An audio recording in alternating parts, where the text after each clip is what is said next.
RCR presenta a María Alejandra Trujillo en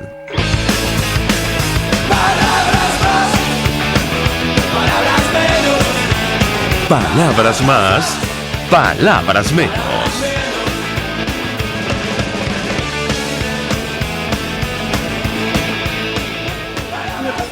De la mejor 24 de 2020, todo el equipo que trabaja para ustedes a partir de esta hora los saluda. En la producción Marilia García, en la redacción Jackson Vargas, en los controles César Arteaga, quien tendrá el inmenso placer de acompañarles, María Alejandra Trujillo. Saben ustedes, se pueden comunicar a través de la cuenta en Twitter @RCR750, seguirnos por el Periscope, por internet rcr750.com y el resto de nuestras plataformas digitales a través de YouTube y TuneIn. Como siempre les comento, si tienen dificultad con alguna, intenten con las demás para tener acceso a nuestra señal, en la información que compartimos a diario con ustedes.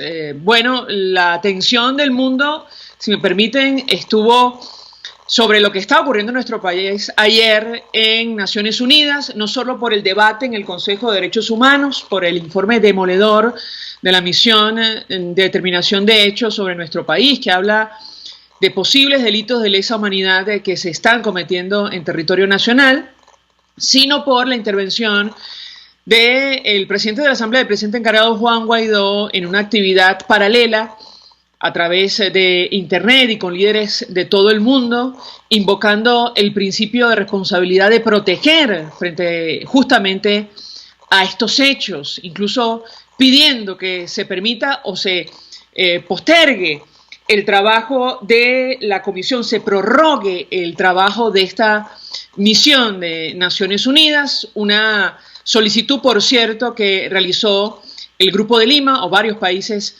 del Grupo de Lima, de América Latina, de la Unión Europea, consternados ante lo que refleja el documento de Naciones Unidas. La intervención de Nicolás Maduro, bueno, también generó estupor, pero porque hizo mención a algunos temas que antes no reconocía. Por ejemplo, el éxodo de venezolanos. Claro está, culpó a los Estados Unidos. El Tiempo de Bogotá, de hecho, destaca, Nicolás Maduro dijo que la migración es consecuencia de las medidas impuestas por ese país. Y sus palabras causaron sorpresa, dice el medio de comunicación colombiano, citando a la agencia EFE. Pues durante mucho tiempo su gobierno ha negado el éxodo de los ciudadanos venezolanos. La culpa de esta situación se la atribuyó a Estados Unidos como consecuencia, esto está entre comillas, directa de las medidas coercitivas, unilaterales y de las agresiones económicas. Dijo que Venezuela enfrenta una oleada de retornos voluntarios que según cifras del gobierno ronda 70.000, muchos de los cuales proceden de países con altísimos niveles de contagio del COVID-19. Lo que no dijo es que ha acusado a estos retornados de bioterroristas y los ha amenazado con enviarlos a la cárcel del Dorado. Son declaraciones, por cierto, de efectivos militares del régimen venezolano. De esto vamos a hablar durante la mañana de hoy, lo que pasó ayer en Naciones Unidas, las posibles consecuencias de la discusión del informe de la misión de determinación de hechos, estas intervenciones del presidente de la Asamblea, el presidente encargado Juan Guaidó y de Nicolás Maduro, y lo que está ocurriendo puertas adentro de nuestro país, porque la crisis no se detiene. Ayer hubo un apagón que afectó a más de 10 estados, decía José Aguilar, ingeniero, especialista en generación y riesgo, con el que hemos conversado en este espacio. Atribuía lo ocurrido a una falla de transmisión en el centro de Venezuela y advertía que hay que tomar medidas para que esto no se ponga peor o que ocurra un evento mucho peor en nuestro país. Hubo protestas en varios estados, incluyendo Yaracuy, y tenemos al diputado Viallo Pileri justamente de esta entidad. Él forma parte de la fracción 16 de julio. Diputado, gracias por atendernos tan temprano. Buenos días. Muy buenos días, María Alejandra. Un placer saludarte a ti y a tus muchos oyentes. Y gracias por la oportunidad de comunicarnos con ellos. Un gusto conversar con usted, diputado, varios temas. Antes de hablar sobre las protestas de Yaracuy, le pido una reacción inicial sobre lo ocurrido ayer en Naciones Unidas. El debate del informe de la misión de determinación de hechos, varias naciones han pedido que se prorrogue el mandato de esta misión, además que le permitan el ingreso a territorio nacional, Y el presidente de la Asamblea, el presidente encargado, ha invocado el principio de la responsabilidad de proteger, llamando a los países miembros de Naciones Unidas a tomar acciones concretas para impedir que esta situación continúe en nuestro país. ¿Qué puede decirnos? Bienvenido. Bueno, sobre el tema, primero la misión debería estar en funciones hasta que cese la usurpación. Estamos en una situación especialísima y al igual que la Asamblea Nacional y que la presidencia encargada deben estar activas hasta que cese la usurpación. Eso es lo primero.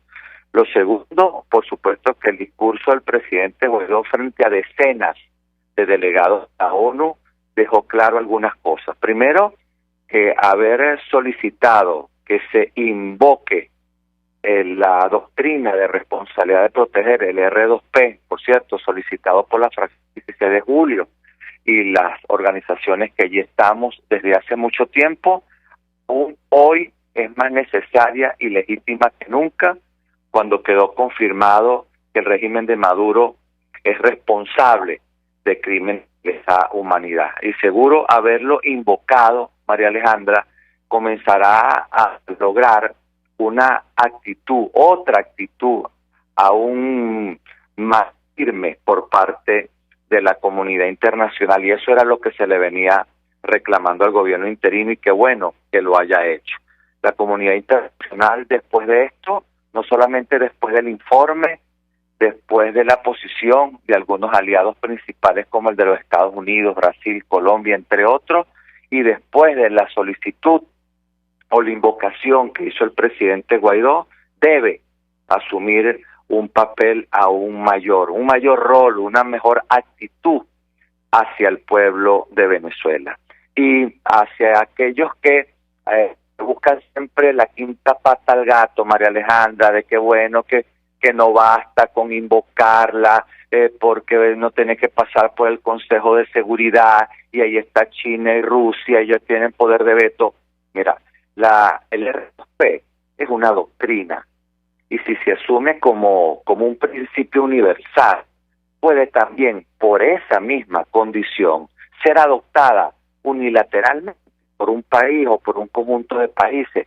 La solicitud y el haberla invocado justifica el que la comunidad internacional de cualquier manera pueda aumentar la presión, pueda aumentar las acciones para que de una vez por todas podamos salir de este desastre. Lo que ha sucedido con el informe de la misión de la ONU, con la solicitud o la invocación ya institucional por parte del gobierno encargado, seguro nos hace entrar en otro nivel de la situación de la comunidad internacional. Por lo tanto, quienes la hemos solicitado desde hace muchísimo tiempo, entre ellos la fracción 16 de julio, bueno, eso nos complace que nos hayan escuchado.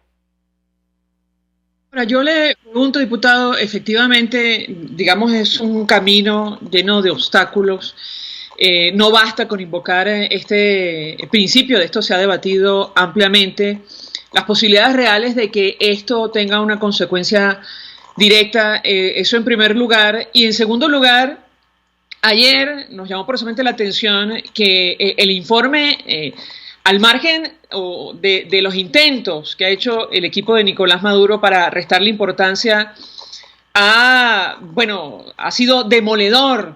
Digamos, ha generado estupor en la comunidad internacional. Varios países resaltan el papel de las víctimas, la valentía para denunciar, para continuar con la búsqueda de justicia, y han pedido que se prorrogue este mandato, incluso que se le permita ingresar a territorio nacional, investigar lo que está ocurriendo en el sur del país, por ejemplo, en el arco minero y otros temas. Yo le pediría un comentario sobre estas dos aristas de la misma situación. Una tiene que ver con las dificultades de que este principio efectivamente se ponga en práctica, el de la responsabilidad de proteger, y el otro con el mandato de la misión de determinación de hechos. ¿Qué puede decirnos? Lo escuchamos. Bueno, que por supuesto el R2P no es automático, no es instantáneo, no es una bebida instantánea que uno la vierte en un vaso y le echa un líquido, la revuelve y ahí está lista, pero sin duda alguna, María Alejandra, sin duda alguna,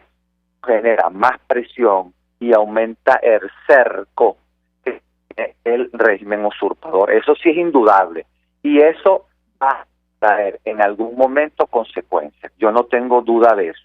Con respecto a las palabras de quien usurpa Miraflores, la única frase que se me ocurre que no sea una frase que se pueda decir por este medio de comunicación es que son unos hipócritas.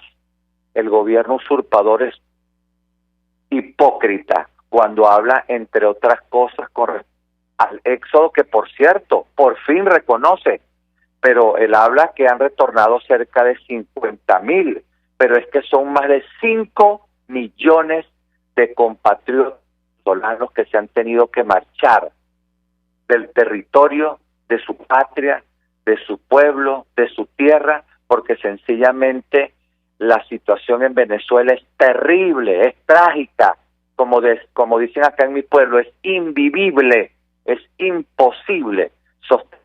Por lo tanto, esos 5 millones de compatriotas que se fueron, que se han ido, y todavía el 90% de ellos se mantiene fuera del país, a pesar de que está en una situación económica terrible, a pesar de esta pandemia del COVID-19 que ha sido de verdad una situación calamitosa, aún se mantienen afuera. Figúrate tú lo difícil que será vivir en Venezuela, que hasta los que se fueron, que están pasando las 1000 penurias, todavía no terminan de retornar. ¿Por qué? Porque a Venezuela le ha tocado lastimosamente, María Alejandra, a los venezolanos nos han puesto a escoger entre dos pandemias, entre la pandemia del COVID-19 o la pandemia que significa el régimen usurpador. Y cuando los retornados, digo además de que es un hipócrita porque se ha atrevido a acusarlo de bioterrorista, o sea, no solamente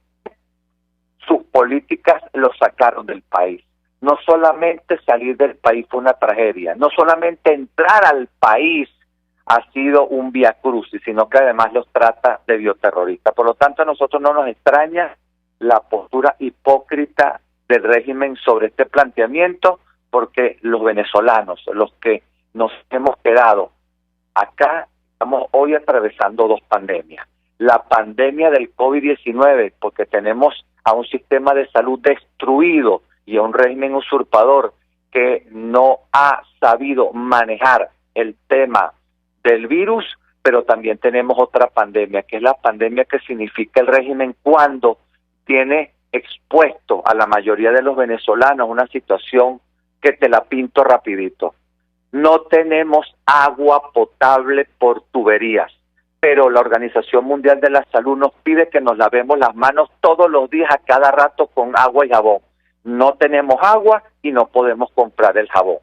Pero también no tenemos electricidad porque nos quitan la electricidad todos los santos días durante 3, 4, 5 horas. La semana pasada fueron 9 horas.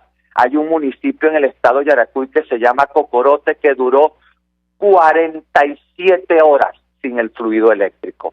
Pero además tenemos la pandemia de no tener gas doméstico. Y entonces el COVID afecta fundamentalmente las vías respiratorias, pero tenemos entonces a un régimen que nos empuja a tener que cocinar con leña, afectando de manera directa y de manera contundente el tema de las vías respiratorias. Pero acá se ha llegado en Yaracuy a niveles tan ilógicos, tan irracionales, tan de comiquita, que entonces hay regímenes municipales que dicen que se atreven a sostener que los cortes eléctricos es porque ahora hay mucha gente cocinando en cocinitas eléctricas y hasta han dado algunas instrucciones para recoger las cocinitas eléctricas que están en la casa. Tenemos un régimen que el transporte público colapsó y entonces la Organización Mundial de la Salud nos está pidiendo distanciamiento social, pero si hay un solo autobusito que te pasa cada 2 o 3 horas,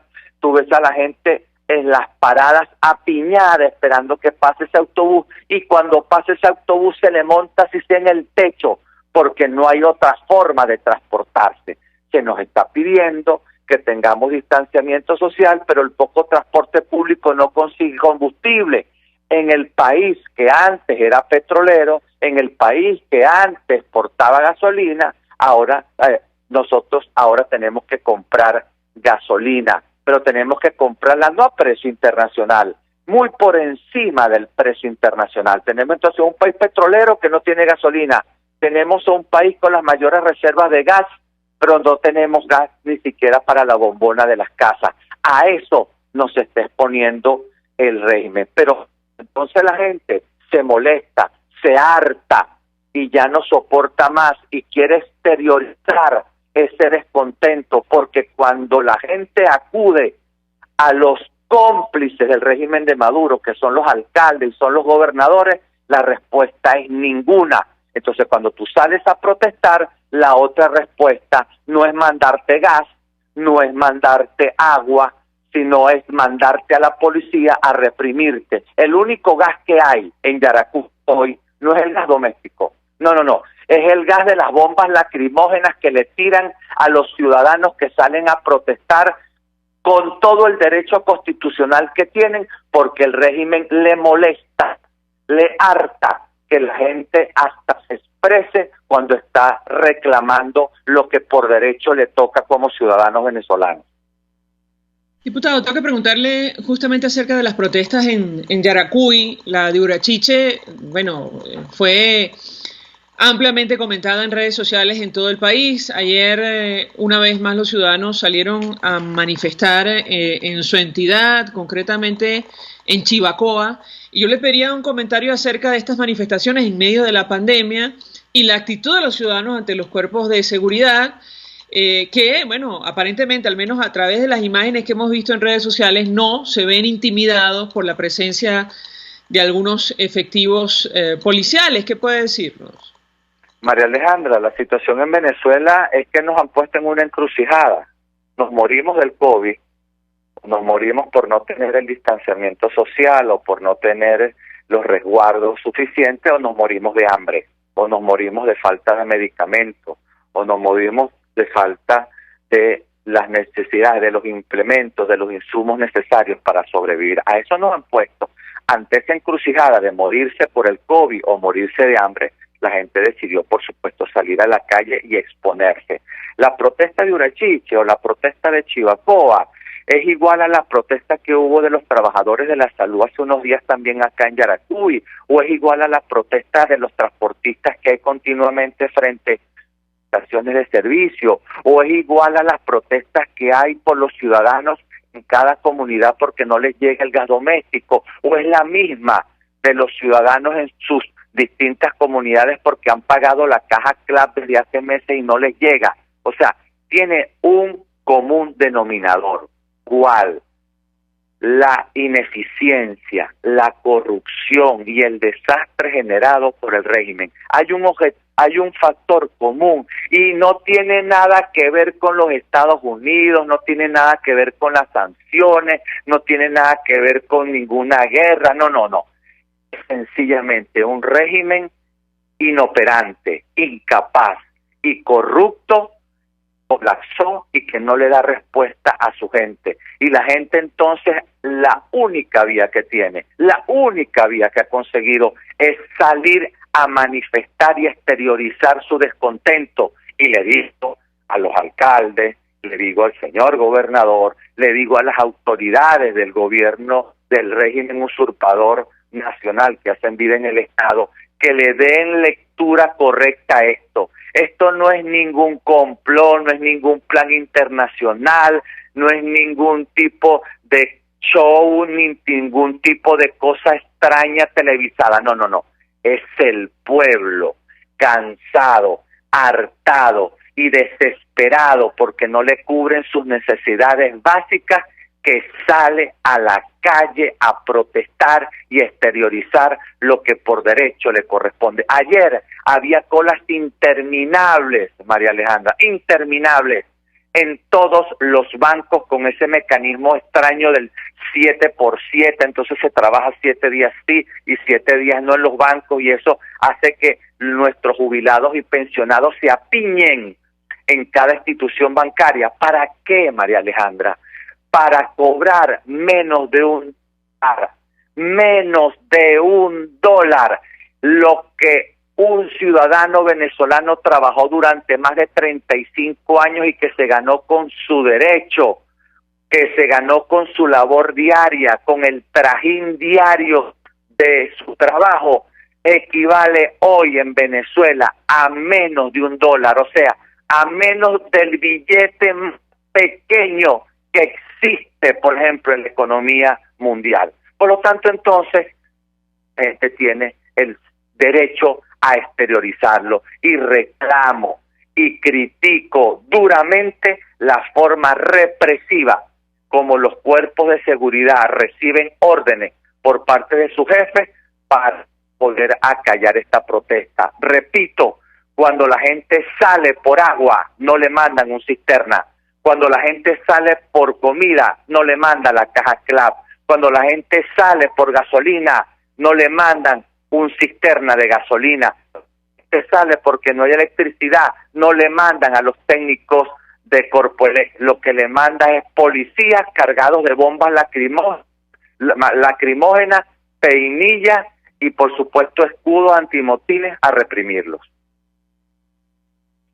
Está planteada una elección, un proceso organizado por el chavismo para tomar el control de la única institución legítima que queda en el país. Yo le pediría un comentario al respecto. Hay varias propuestas sobre la mesa que incluyen la continuidad constitucional del Parlamento. Si este proceso finalmente se celebra o se concreta, quisiera conocer su opinión, su reacción, además la posición de la fracción 16 de julio sobre este tema. Bueno, la fracción 16 de julio lo ha dicho claramente, como lo han dicho la mayoría de las fuerzas opositoras democráticas del país. Eso no es una elección. Eso no es una elección. Eso es una designación. Allí, si se llega a dar ese proceso, allí no se va a elegir absolutamente a nadie. Allí van a designar a dedo los que ellos quieran, lo que ellos les provoque que estén ahí. Y eso va a ser tan legítimo como es legítima, como es ilegítima la ANC. Esa no es una elección de ninguna manera y por supuesto que nosotros no vamos a participar en la fracción 16 de julio, lo hemos dicho desde el principio. Y no puede acusársenos de abstencionistas, porque donde no hay elección, no hay abstención. Allí lo que está convocada es una farsa, allí lo que está convocado es un fraude y por lo tanto nosotros no solamente no vamos a acudir, sino que vamos a estar de frente por la calle del medio llamando a no participar en el mismo. Esto es la continuidad desde la Organización Demócrata Cristiana de Venezuela y su Consejo Superior, donde Convergencia forma parte.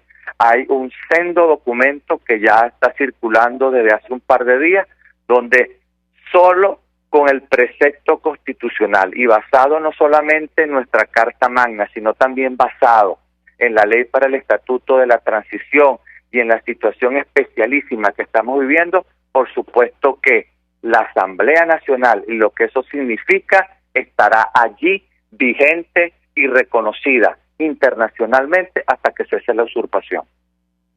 Diputado Viallo Pilier, un millón de gracias por atendernos, acompañarnos la mañana de hoy. Diputado por el Estado Yaracuy, forma parte de la organización Convergencia, también de la fracción 16 de julio, expresando opinión, análisis acerca de lo que ha ocurrido durante las últimas horas en Naciones Unidas, el debate sobre Venezuela, descarnado a la luz de este informe de la misión de determinación de hechos, y la decisión del presidente del Parlamento y presidente interino Juan Guaidó de invocar el principio de responsabilidad de proteger, además de la intervención del propio Nicolás Maduro y las protestas que no paran en nuestro país. Vamos a la pausa. A regreso venimos con más. Usted escucha Palabras Más, Palabras Menos en RCR 750 AM.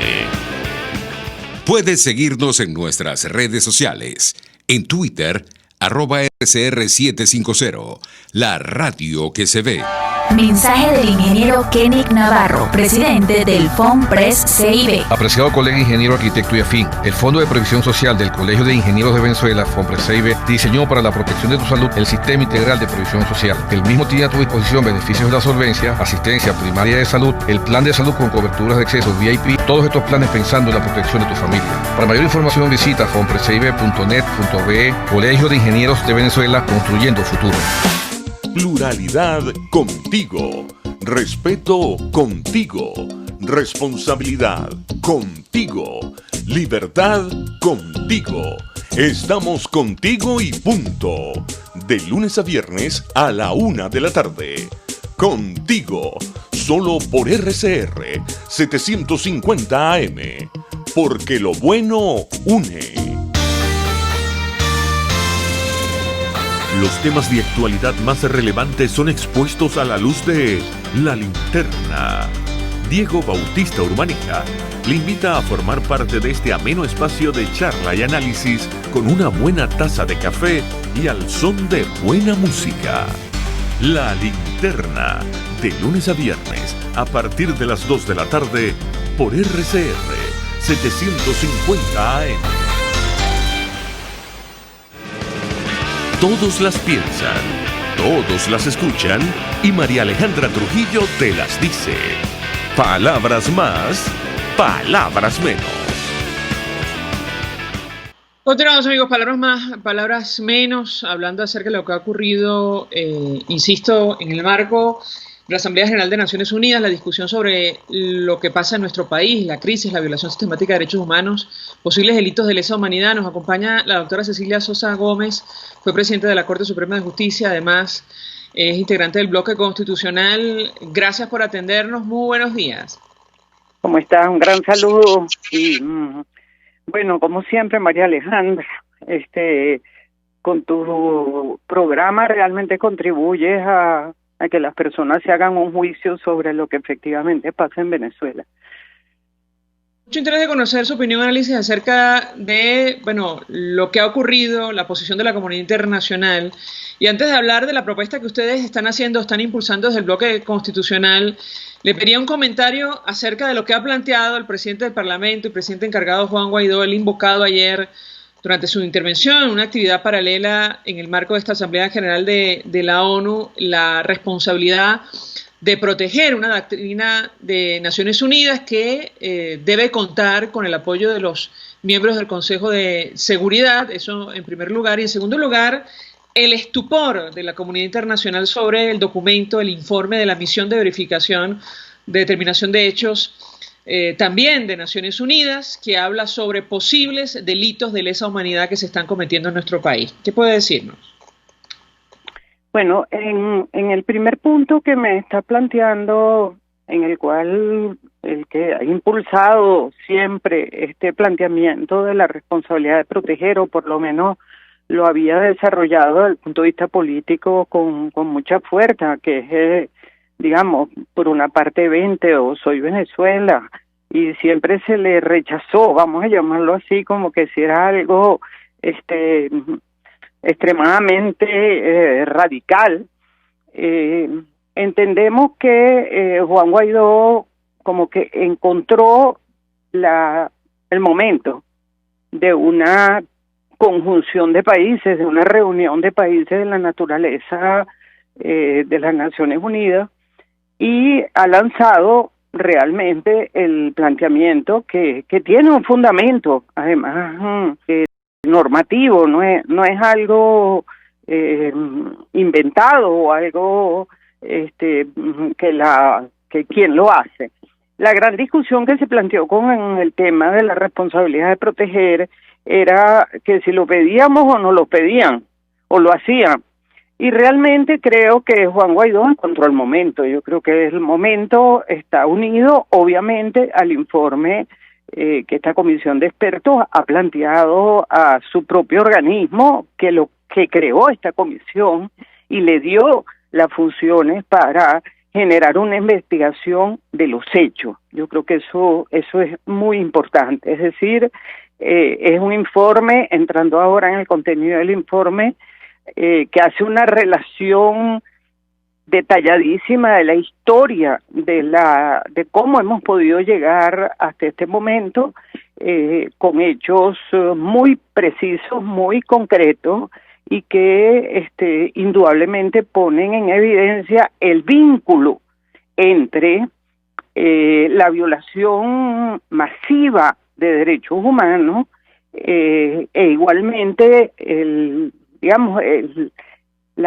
los requisitos para que haya lesa humanidad que están determinados y cómo el informe utiliza esos requisitos para, digamos, resaltar que en Venezuela los requisitos, que haya una voluntad que sea masiva, que digamos que esté dirigida a una determinada población, en este caso a la oposición o a los indígenas, está plenamente comprobado. Es decir, el informe es un documento probatorio que vincula los hechos a la responsabilidad. Yo creo que ese sería el resumen más corto que se puede hacer del informe. Eso no había ocurrido nunca. Los informes en general hacían una narración de situaciones ocurridas, pero nunca una relación de hechos concretos con, vamos a llamarlo así, el tema de la responsabilidad de quienes lo han ordenado o de quienes lo han consumado. Y en el caso del informe, que obviamente es muy largo, pero es muy largo porque el tema de la responsabilidad de proteger está allí. Es decir, está diciendo, bueno, mire, estos son las violaciones que han ocurrido desde el 2014, ¿qué vamos a hacer? Eso es lo que le está diciendo a Naciones Unidas. Nos vamos a quedar de brazos cruzados, vamos a esperar que esto siga o que esto se agrave, porque es más o menos la línea que sigue ese informe. Y como te digo, cuando entra en el tema de la responsabilidad, la carga de responsabilidad de funcionarios mencionados en ese informe, concretados en quién, hasta donde fue posible, en todos los casos que ella recoge, es una cosa demoledora frente al Estatuto de Roma y frente al órgano competente, al tribunal competente en materia de lesa humanidad. Ahora, no hay solo lesa humanidad en el informe, hay responsabilidad penal gravísima, hay graves hechos digamos, de los 4 fundamentales elementos que en el cual el informe se establece. Yo concluiría diciendo que hay 3 elementos, ya viéndolo desde el Poder Judicial, que me parece que es la primera vez que un informe toca el tema del rol del Poder Judicial en el contexto de la violación de los derechos humanos y los crímenes de lesa humanidad. En primer lugar, el informe te deja precisa como 3 tipos de delito, vamos a llamarlo, porque efectivamente son delitos por parte del Poder Judicial. El primero es, en algunos momentos del informe, trata al Poder Judicial como una herramienta política para fundamentar o respaldar lo que quiere el régimen de proteger las inconstitucionalidades de sus decisiones, para anular toda decisión contraria al régimen. Ese es un enfoque que está perfectamente determinado. El segundo trata en algunos momentos y en algunos casos al Tribunal Supremo y al Poder Judicial en general, porque lo asocia a una cabeza conductora de la malignidad de sus decisiones en un actor principal. Es decir, hay momentos en el informe que creo que es muy importante destacar que el Tribunal Supremo es el actor principal que como poder público goza con un poder inclusive mayor del poder ejecutivo del régimen para impulsar y sostenerlo en su fechoría.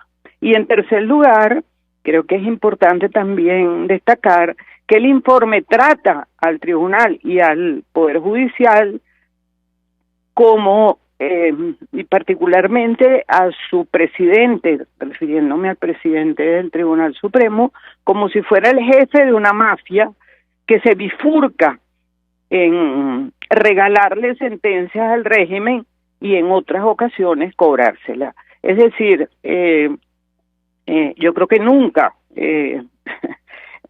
nunca ninguna comisión, ningún grupo de organismos internacionales se hubiera atrevido así será la percepción de lo que es el régimen de facto que tenemos en Venezuela y sus fechorías, sus hechos que han llegado a seccionar. Esto lo hace el Poder Judicial, esto lo hace el Ministerio Público, esto lo hace el Poder Ejecutivo, esto lo hace el Ministerio Público. O sea, es realmente, por eso muchas personas con razón lo han calificado de un informe demoledor que no tiene respuesta, porque tendría que dar muchas respuestas, pero sí tiene identificado responsabilidades y por eso el informe es tan importante como lo pidió Juan Guaidó, que esto no solamente los países se hagan responsables de proteger con su mensaje de ayer, sino que públicamente estos países que han acompañado a Venezuela en esta lucha, los venezolanos, tengan una posición frente al informe de gran solidez y de apoyo a lo que en Venezuela puede hacerse. Doctora, brevemente antes de hacer la pausa de publicidad, no quiero desaprovechar el contacto para conocer el alcance de lo que están planteando ustedes del bloque constitucional para darle al piso legal a la aplicación de la continuidad, entiendo, constitucional de la Asamblea, porque en la práctica lo que está planteado son unos comicios, un proceso organizado por el chavismo para tomar el control del Parlamento en el mes de diciembre, y le pregunto sobre el alcance en el contexto de lo que estamos hablando, el apoyo de la comunidad internacional para alcanzar el fin último, que es una transición a la democracia, incluso poner ante la justicia a los responsables de los hechos que refleja el informe de Naciones Unidas. ¿Qué puede decirnos? La escuchamos.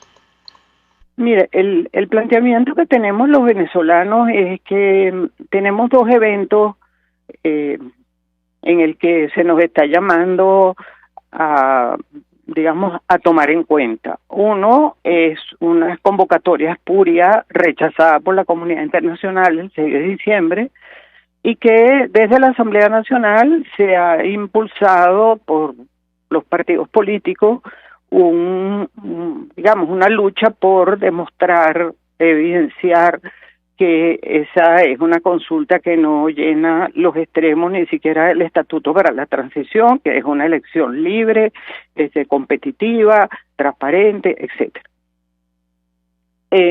Eso está bien, yo creo que eso es una campaña que debe continuar para poner en evidencia que es como si tuviéramos en la elección pírrica del señor Maduro, es el mismo proceso, quién sabe, agravado por la manera en que se integró el Consejo Nacional Electoral, y ahí vemos aparecer al Tribunal Supremo ordenando, mandando y gerenciando el proceso electoral. Pero hay otro momento que es decisivo, y es decisivo para tener una contraparte venezolana frente a esa comunidad internacional que está movilizada por Venezuela, que es el 5 de enero.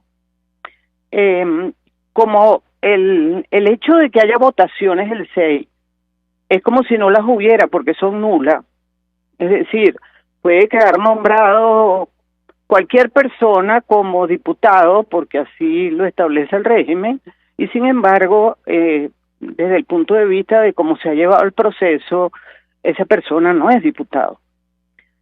Pero más allá de eso, hay un evento que es el 5, que es el día que se instala la nueva Asamblea Nacional. Que esa nueva Asamblea Nacional no es la del resultado del 5. Nos quedaríamos sin Asamblea Nacional. ¿Por qué? Porque tanto el estatuto como el Estatuto para la Transición como la Constitución dicen que cuando yo elegí a los diputados que hoy integran la Asamblea, no importa la tendencia política del tipo de diputado que yo haya elegido, yo los elegí por 5 años, que es lo que dice la Constitución. En consecuencia, el 5 de enero cesa en sus funciones la Asamblea Nacional y, por supuesto, por más que el estatuto diga que el presidente es el presidente de la Asamblea está en este momento en la obligación de encontrar un mecanismo que le permita continuar legítimamente como la Asamblea Nacional en un periodo temporal mientras se genera el proceso de transición. Es más, pensarán los diputados si en ese mismo momento se crea el gobierno de unidad nacional, con lo cual estaríamos dando cumplimiento a la tercera pregunta de la consulta del 16 de julio. Eso ya es un tema político que no quisiera ahondar, porque de verdad no me corresponde cuáles son las decisiones, si es en ese día o en otro. Lo que sí no pueden es dejar de estructurar una ley, un instrumento que con fundamento en el Estatuto para la Transición mantenga la Asamblea Nacional, o sea, proteja a los diputados actuales como la Asamblea legítima mientras se logra esa etapa propiamente de transición. Y eso... Sí. Puede haber una ley que diga esta Asamblea Nacional mantiene sus funciones en medio de esta situación tan crítica para lograr el cese de la usurpación y las elecciones libres.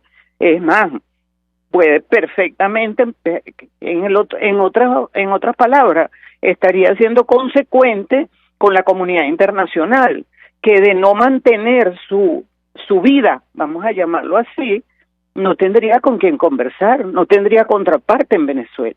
Entonces, ese es el planteamiento que ha hecho el bloque. El bloque constitucional.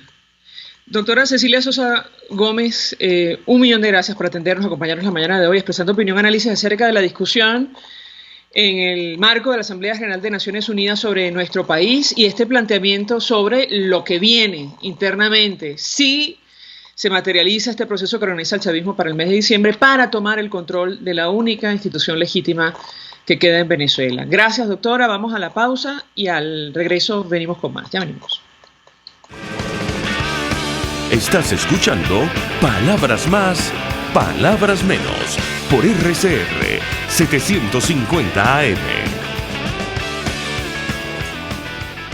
Puedes seguirnos en nuestras redes sociales. En Twitter, @RCR750, la radio que se ve. Mensaje del ingeniero José Peraza, tesorero del FOMPRES CIB. Estimado colega ingeniero, arquitecto y profesional afín, el Colegio de Ingenieros de Venezuela y el Fondo de Previsión Social, preocupado por la salud de tu familia, ha diseñado un sistema de salud integral que coloca a tu disposición y que contiene asistencia primaria de salud, ambulancia, hospitalización, cirugía, oftalmología, dermatología, fisioterapia, psicología, odontología, farmacia y funerario. Para mayor información, visítanos a nuestros portales cib.net.be, FOMPRESCIB.net.be, Colegio de Ingenieros de Venezuela, construyendo futuro. En la crisis se encuentran las oportunidades. Aquí en Sin Estrés se las mostramos con invitados especiales que nos regalan sus experiencias por una Venezuela mejor. Cada tarde, de lunes a viernes a las 3, desde el emprendimiento, la educación, la salud y el entretenimiento. Por nuestra calidad de vida se nos hace necesario tomar un respiro del agobio diario, dedicar unos minutos a la salud mental y emocional para vivir sin estrés. Sin Estrés, de lunes a viernes a las 3 de la tarde por RCR 750, la radio que se ve. Pluralidad contigo. Respeto contigo. Responsabilidad contigo. Libertad contigo. Estamos contigo y punto. De lunes a viernes a la 1 de la tarde. Contigo. Solo por RCR 750 AM. Porque lo bueno une. RCR 750 AM. Porque lo bueno une. Información, opinión, contraste. María Alejandra Trujillo está en Palabras más, palabras menos. Continuamos, amigos, palabras más, palabras menos, y saludamos vía telefónica a Perkins Rocha, nuestro siguiente invitado. Con él vamos a hablar justamente acerca del planteamiento del bloque constitucional, pero también sobre lo que ha ocurrido ayer en Naciones Unidas. Él es abogado, profesor universitario, forma parte de Soy Venezuela, Vente Venezuela, y del bloque constitucional. Doctor, gracias por atendernos. Buenos días. Buenos días, María Alejandra. Gusto hablar contigo. Gracias. Un gusto. Le pediría una primera reacción acerca de esta petición formal, por decirlo de alguna manera, que ha hecho el presidente del Parlamento, el presidente encargado Juan Guaidó, invocando el principio de responsabilidad de proteger en el marco de un evento paralelo de esta Asamblea General de Naciones Unidas. ¿Qué puede decirnos? Lo escuchamos. Bueno, es el primer paso que entendemos debió dar hace mucho tiempo, cuando, por cierto, la comunidad internacional, parte de la comunidad internacional entendía, iba a solicitarse, sobre todo los estados regionales colindantes con Venezuela, Colombia, Brasil, Ecuador, que han sufrido fuertemente los embates de lo que ha sido una política interna de un régimen criminal que gracias a ella pues generó una diáspora que emigró de Venezuela, y en todo caso es la primera parte de un entendemos una escalada de posiciones que debe completar el presidente Guaidó para lograr la definitiva, digamos, asistencia humanitaria y el respaldo y la obligación de la comunidad internacional de asumir de alguna forma la liberación de Venezuela. Esto es importante, pero quiero destacar esto, ¿no? Yo lo siento como ciudadano un tanto tardío, pero importante. Digamos, es un discurso político que ahora debe viabilizarse técnicamente. Eso es lo importante.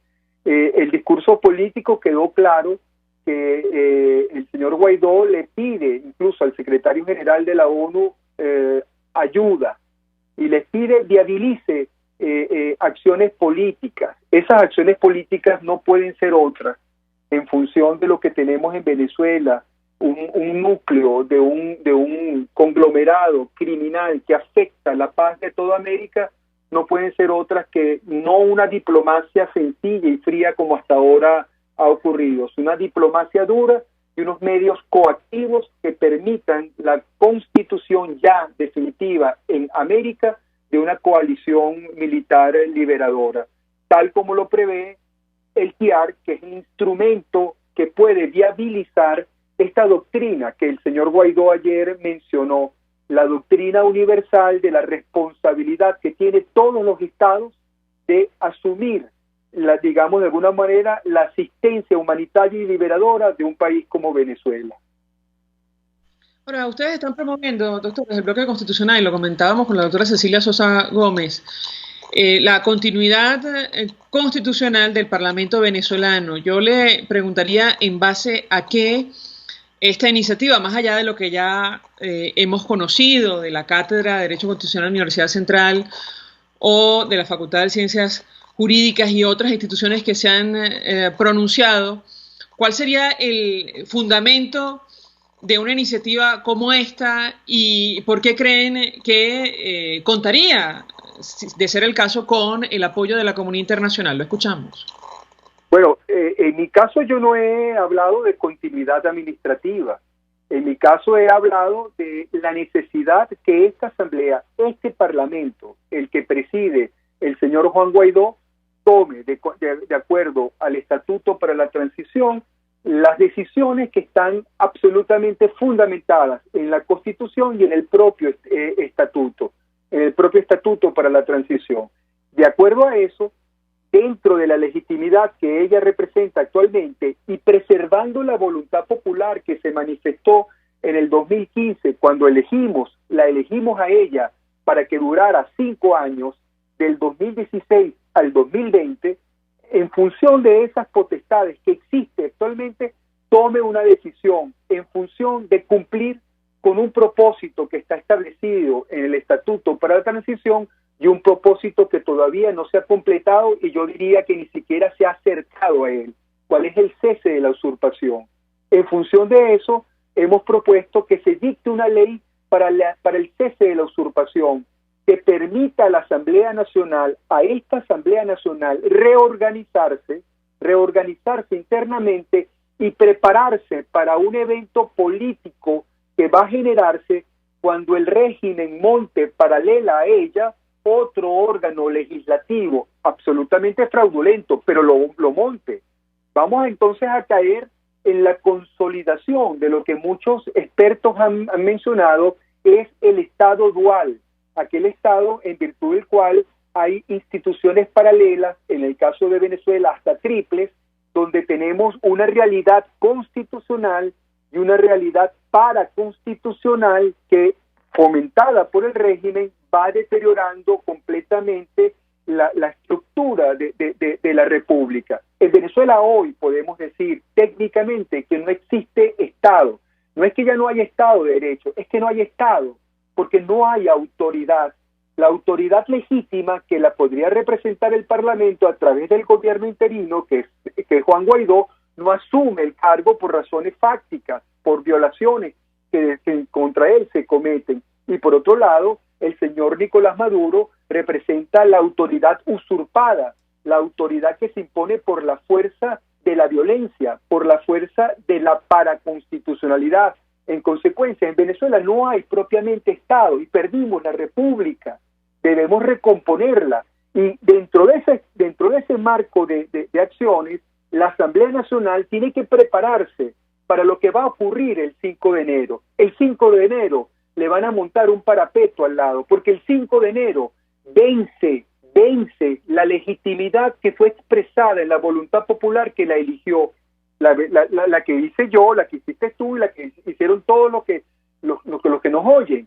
Ese mandato popular fue para que se hiciera en 5 años.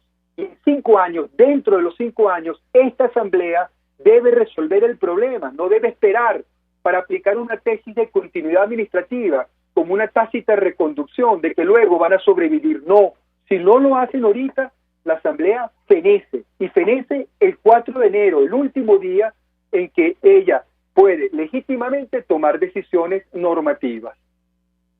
Creo que el planteamiento está absolutamente claro, doctor Perkins Rocha. Como siempre, gracias por atendernos, acompañarnos, abogado, profesor universitario.